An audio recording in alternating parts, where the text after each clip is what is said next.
Chers habitantes et habitants de Poma, nous voici réunis pour notre dernière réunion publique et je vous remercie chaleureusement de votre présence. Les élections municipales sont un moment important pour notre commune. Elles permettent de faire le bilan du travail accompli et de choisir l'équipe qui portera les projets des années à venir.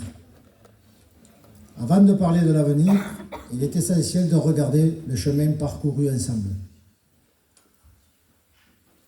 Revenons sur le contexte du mandat. Monsieur Christian Robert, notre maire, a été élu en mai 2020 pour un mandat jusqu'en 2026 sur notre commune rurale de 1017 habitants, nombre validé dernièrement par les services de l'INSEE, sur un territoire de 10 km².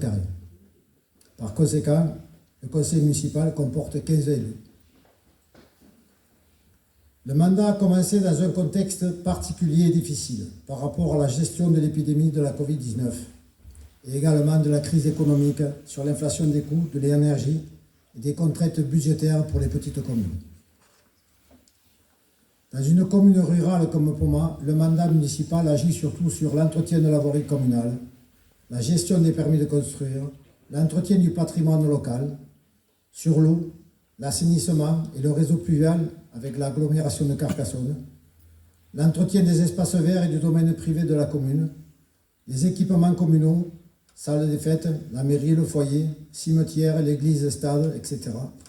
Sur la gestion des chemins communaux, sur le soutien des associations, sur l'organisation des événements communaux, pour ses bonnes relations également avec les représentants institutionnels comme le département, la région et l'État, pour sa participation à l'intercommunalité avec Carcassonne Agglo et autres partenaires tout aussi essentiels comme le CIADEN, le Covaldem, le SUMAR et autres partenaires privés. Cela signifie que la commune dépend beaucoup de subventions de l'État, des subventions du département, des subventions de la région et de l'intercommunalité, pour étudier et réaliser des projets modestes mais réguliers. Notre bilan du mandat municipal 2020-2026, le chemin parcouru est essentiellement le bilan de notre mandat sur notre commune. En introduction, ce mandat a été marqué par une activité importante dans tous les domaines de la vie communale. La voirie, l'éclairage public, les équipements scolaires et sportifs, sur la vie associative, l'aménagement urbain et les acquisitions foncières. La municipalité a poursuivi une politique visant à améliorer la qualité de vie des habitants, moderniser les infrastructures communales, soutenir la vie associative et sportive et préparer le développement futur de la commune. C'est M. Ossine Mostafa qui présentera les principales réalisations sur les premières années du mandat.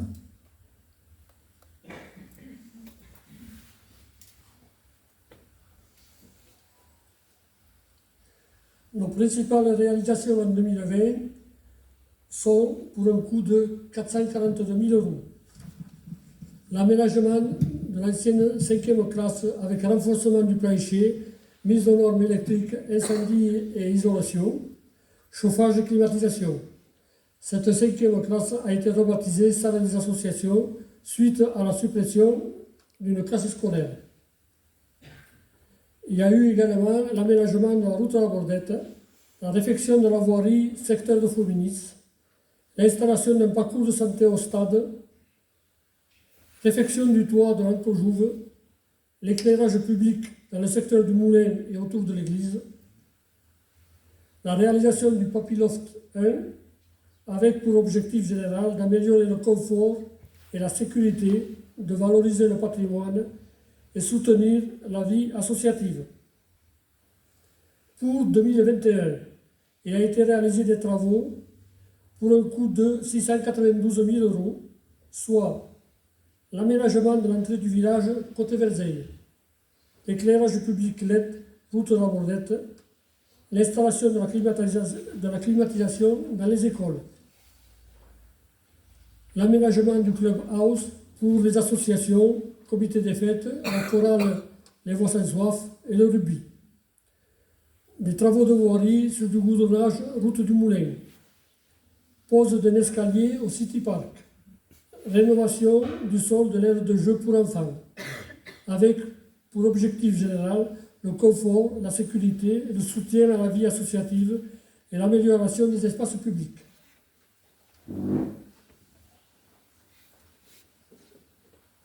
Merci Ossine, et c'est M. Claude Giannisini qui présentera les 2 suivantes années.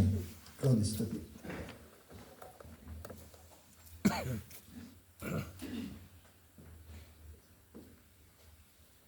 Bonsoir.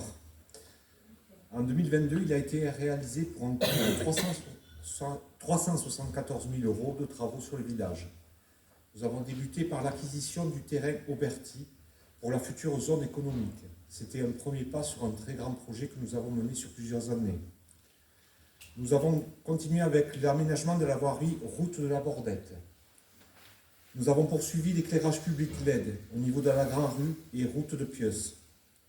Nous avons effectué l'acquisition foncière des garages de la famille De Grenier. Tout ceci pour objectif général de préparer le développement économique et moderniser les infrastructures. En 2023, pour un coût de 498 000 €, nous avons réalisé l'aménagement de l'entrée du village côté salle polyvalente. Il est difficile de se rappeler comment c'était avant ces travaux. L'éclairage public LED au niveau de la promenade des Cimes de rue de la Gare et le lotissement La Croix. Nous avons poursuivi le goudronnage route et hameau de la Bordette. Nous avons effectué l'achat d'un camion benne et d'un broyeur horizontal. Par ailleurs, nous avons aussi effectué la réalisation d'un vestiaire au stade.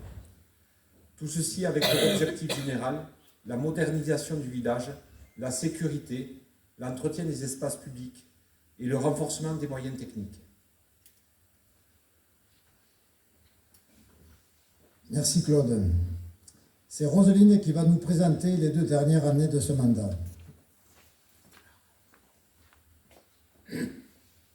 Bonsoir. En 2024, il a été réalisé des travaux pour un coût de 288 000 €. L'aménagement de la voirie, promenade des Cimes, première tranche, l'éclairage public LED, promenade des Cimes et chemin du Bosquet, la création du parking dit Boyer, on l'a acheté à M. Boyer, l'acquisition d'un arroseur pour le stade, l'installation de la climatisation à la cantine scolaire et l'acquisition de la grange Gourrier, c'est une grange qui est dans le vieux village, plus la réfection du toit. Et ceci pour un objectif général d'améliorer la voirie, le stationnement, le confort scolaire et les équipements sportifs. En 2025, les réalisations, certains toujours en chantier, pour un coût de 805 000 €. Le hangar communal qui est en cours de construction. Piste à vélo en cours de réalisation aussi. La modernisation de l'éclairage des bâtiments communaux en LED. L'acquisition du jardin dit Fournès à l'entrée du village. L'aménagement de la voirie, promenade des Cimes en 2e tranche. L'éclairage public intelligent, lotissement Château 1 et Château 2, Colapère et Papiloft, qui s'éclairent quand vous passez. Et l'acquisition, enfin, d'une balayeuse avec le tracteur et du terrain l'allemand pour permettre des parkings supplémentaires. L'objectif général est de renforcer les infrastructures, d'améliorer la mobilité douce, de moderniser l'éclairage et de compléter le parc communal. Merci.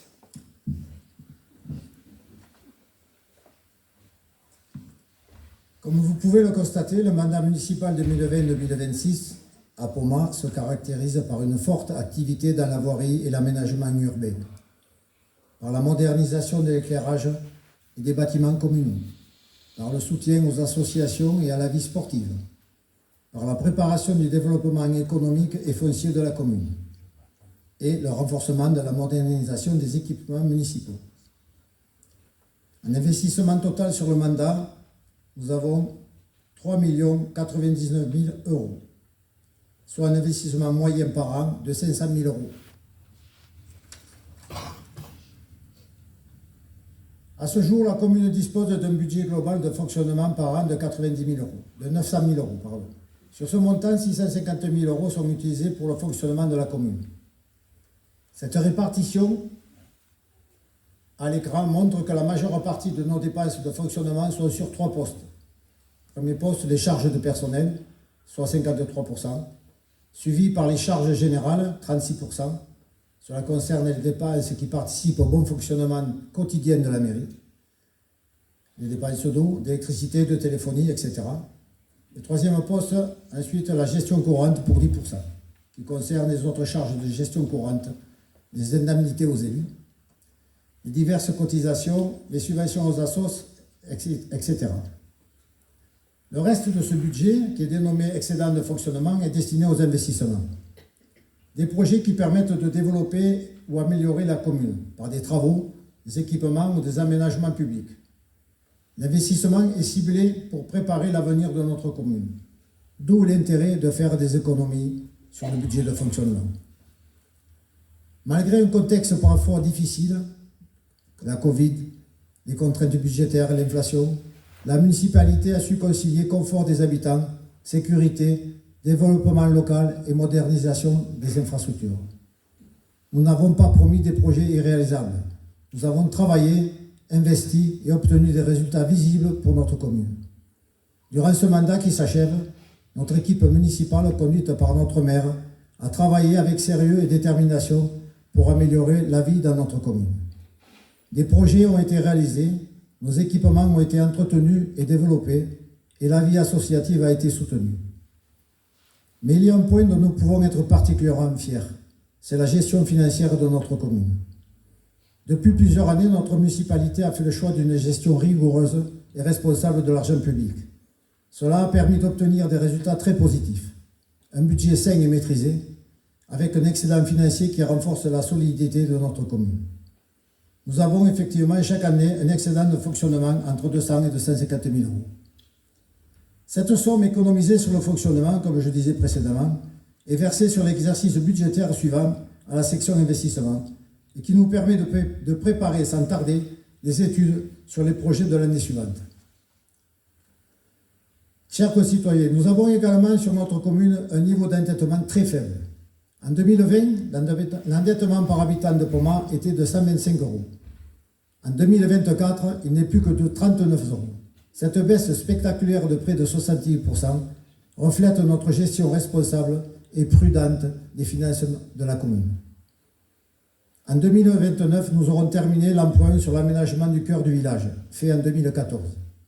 Il restera un seul emprunt de 350 000 euros sur 20 ans, contracté cette année pour le hangar communal.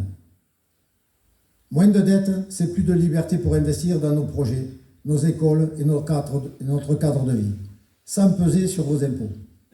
Cette réussite est la preuve que rigueur et vision peuvent aller de pair pour le bien de Poma et ses habitants. Ensemble, continuons sur cette voie pour un avenir serein et prospère. Cela peut sembler technique, mais c'est en réalité un élément essentiel pour l'avenir de notre commune. Pourquoi, me direz-vous? Parce qu'une commune bien gérée financièrement a les moyens d'investir, de lancer des projets utiles et, si nécessaire, de recourir à l'emprunt dans de bonnes conditions. En clair, la bonne gestion d'aujourd'hui prépare les projets de demain. Ce résultat est le fruit d'un travail collectif que nous portons avec fierté et avec le soutien total de notre maire pour notre campagne électorale, dont chacun peut apprécier maintenant à sa juste valeur l'engagement et le travail accompli pour notre commune pendant 12 ans à la tête de notre commune. Merci, monsieur le maire.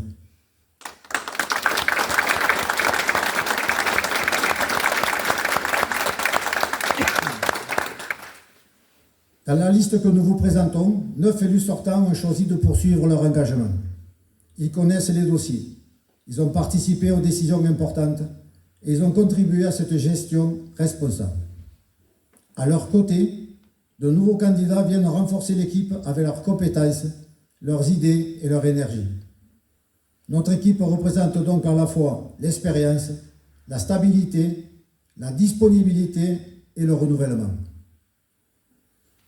Nous vous rappelons brièvement nos 6 axes de notre programme présentés lors de notre dernière rencontre dans cette même salle. C'est M. Michel Albiac qui va présenter les 2 premiers axes.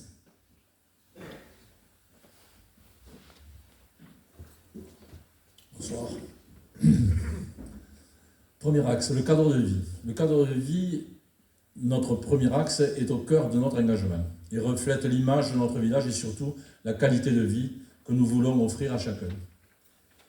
Par la finalisation de l'éclairage public sur le cœur du village, la rénovation et aménagement des rues du village, rue de l'Atelier, rue Fontvieille, Placette de la Poste, rue de l'Église, rue des Fleurs et le chemin du Bray. Aussi la création du parking rue Fontvieille. L'aménagement définitif de l'aire de retournement du bus scolaire. Deuxième axe, l'économie. Le deuxième axe est l'économie. Une condition essentielle pour faire vivre notre village. Réalisation au Papilov 2, 3 locaux mis à disposition pour des professionnels du service à la personne, 6 terrains viabilisés pour l'installation de nouvelles familles, 4 logements avec accession à la propriété pour accueillir des jeunes couples, éventuellement avec leurs enfants. À la zone économique, 2 parcelles pour l'installation d'artisans ou d'entreprises, un local à louer au hangar communal. Tout cela afin de participer à une économie forte pour un village qui se projette dans l'avenir.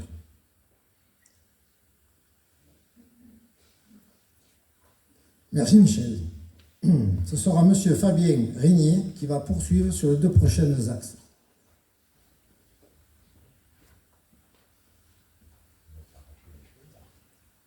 Bonsoir à tous. L'école, la jeunesse, c'est un axe prioritaire pour nous tout simplement parce que l'avenir de notre village, ça passe par ses enfants et sa jeunesse. Pour cela, nous allons construire une nouvelle cantine scolaire, la rénovation également des cours d'école, la modernisation de l'espace de jeu des enfants, la création d'une aire de jeu à l'école maternelle, la création d'un conseil municipal des jeunes pour qu'ils apprennent la citoyenneté et la démocratie dès le plus jeune âge, ainsi que la réalisation d'une piste à vélo. Ensemble, nous le pouvons. Nous allons donner à nos enfants les moyens de grandir, de s'épanouir et surtout de réussir ici, à Poma. Enfin, nous devons être également une commune solidaire, où chacun peut trouver écoute, accompagnement et soutien, quel que soit son âge ou sa situation. La solidarité est un mot fort qui est, je pense, ancré au cœur de chacun des colistiers ici présents. Ça se traduira par la réalisation de 13 logements au Papilloft 2, par la mise à disposition d'un local pour l'assistance sociale, France Service, ainsi que des aides personnalisées pour les personnes en difficulté. Ça se traduira également par la création d'un jardin intergénérationnel, par la création de réseaux voisins vigilants solidaires, par les aides aux seniors, par le service civique, parce que nous n'oublions pas qu'une commune humaine est une commune où personne, je dis bien personne, n'est laissé de côté.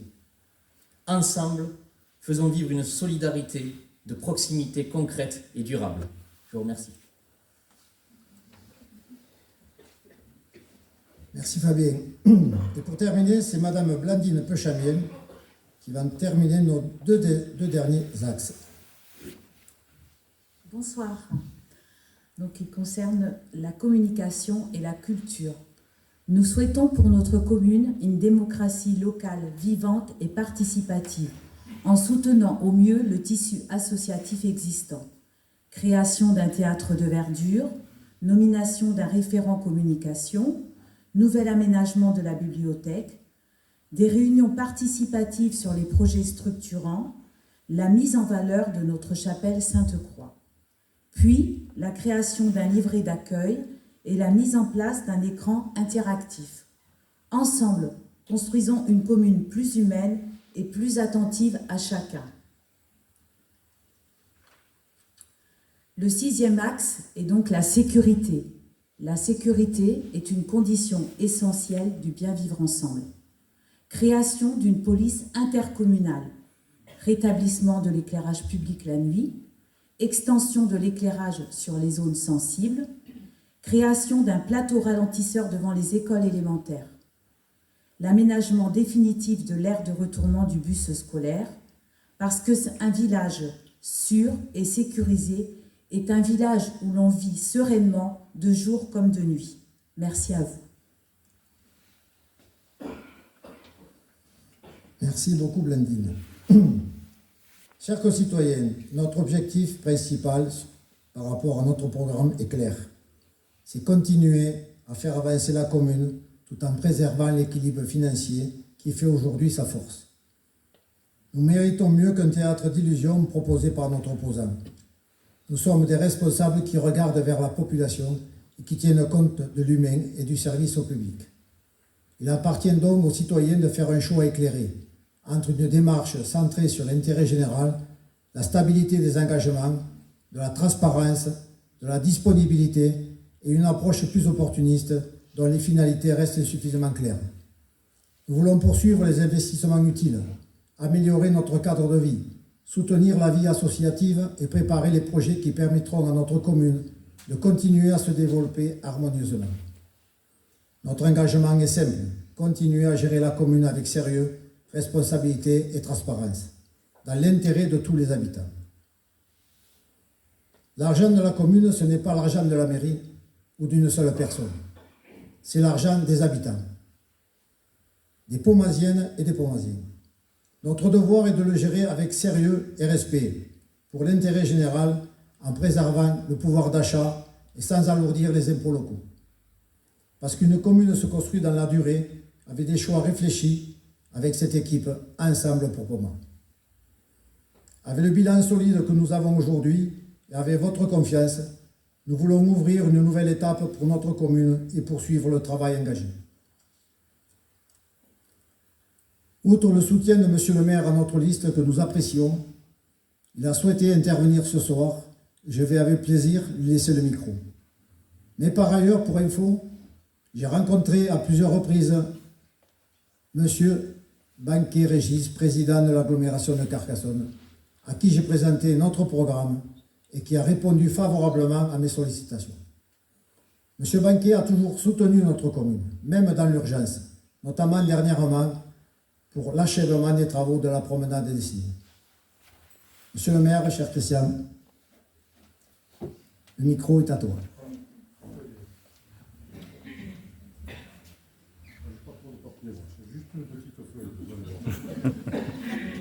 Alors, depuis le début, vous savez que j'ai voulu soutenir la liste de Jean-Michel.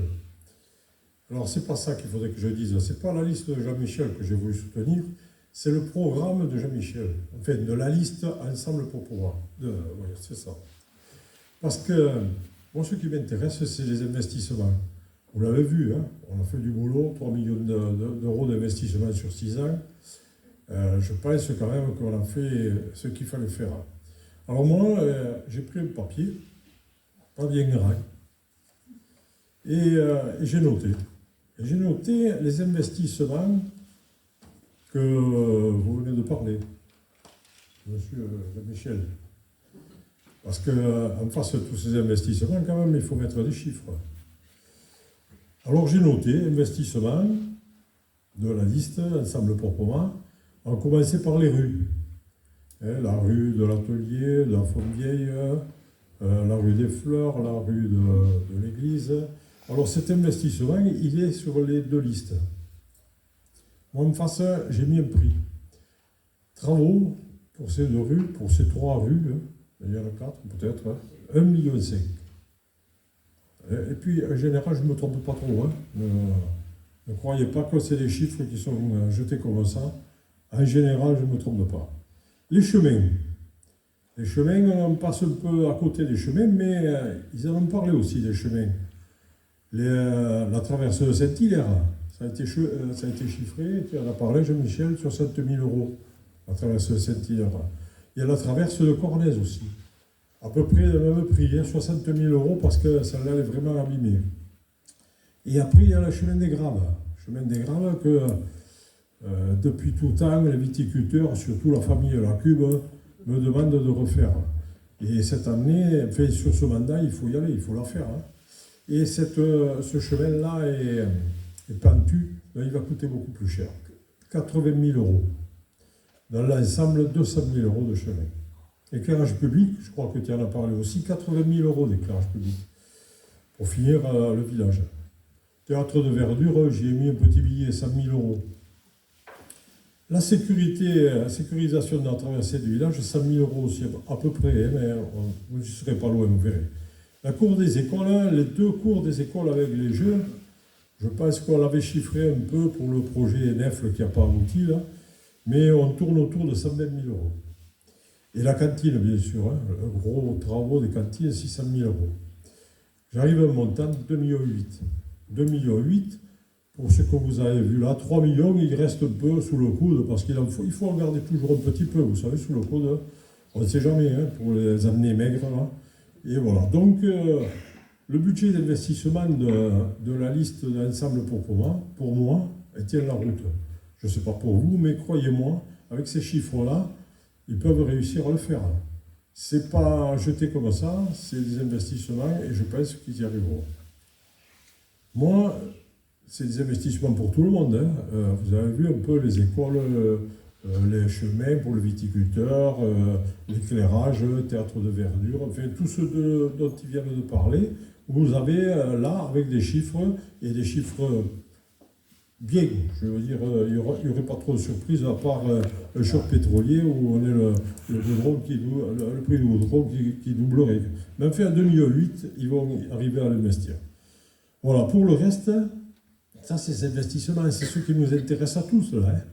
Parce que le reste, les deux listes en ont parlé. On dirait qu'on n'a rien fait pendant 6 ans, mais c'est pas vrai. Quoi. Les personnes âgées, on s'en est occupé pendant 6 ans. C'est pas aujourd'hui qu'on dit on va s'en occuper. C'est une suite logique de ce qu'on a fait pendant 6 ans. On s'est occupé des anciens, on s'est occupé des jeunes, on s'occupe de tout le monde dans le village.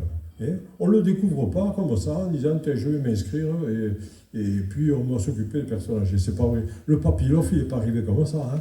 Il est arrivé parce qu'on s'est dit on veut garder dans le village les personnes âgées. Et c'est pour ça qu'il est là, le Papilov. Et c'est pour ça qu'on a signé pour la deuxième tranche. Donc voilà.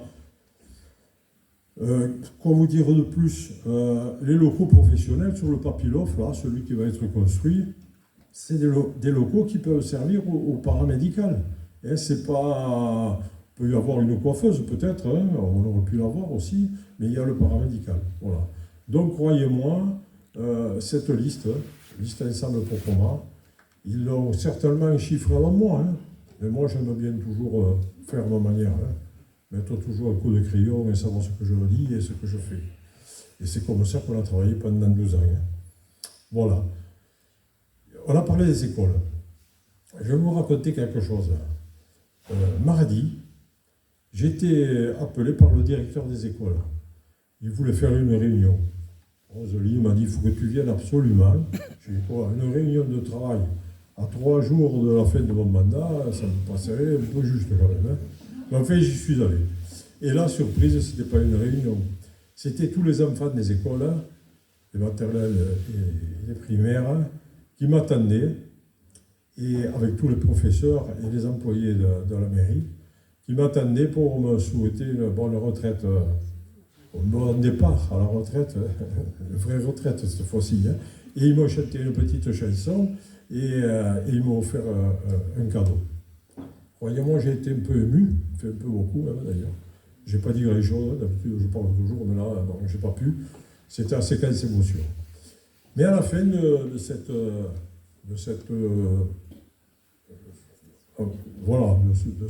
petit cadeau hein, des enfants, les 2 professeurs m'ont interpellé avec un air soucieux.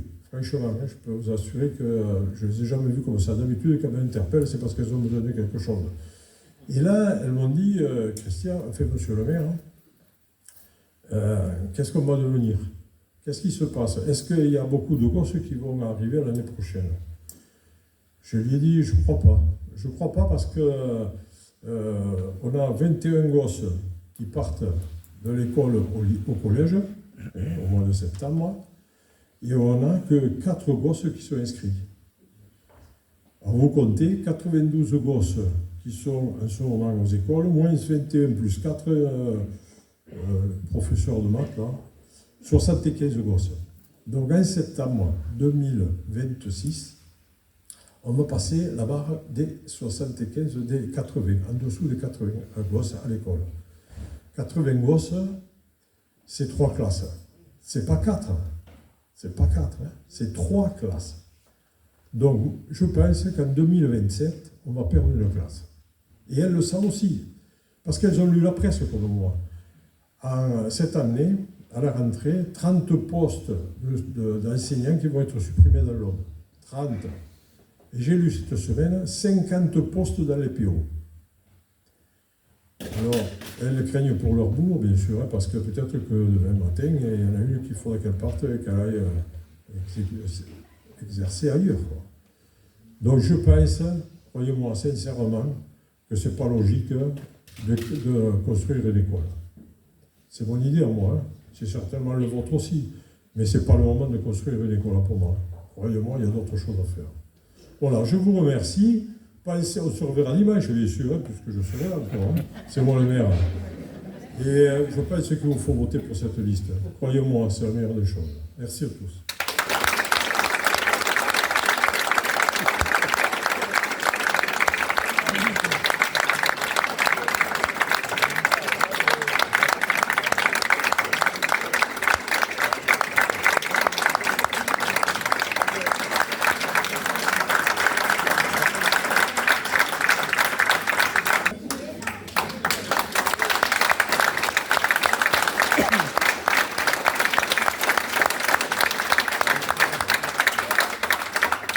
Effectivement, merci Christian.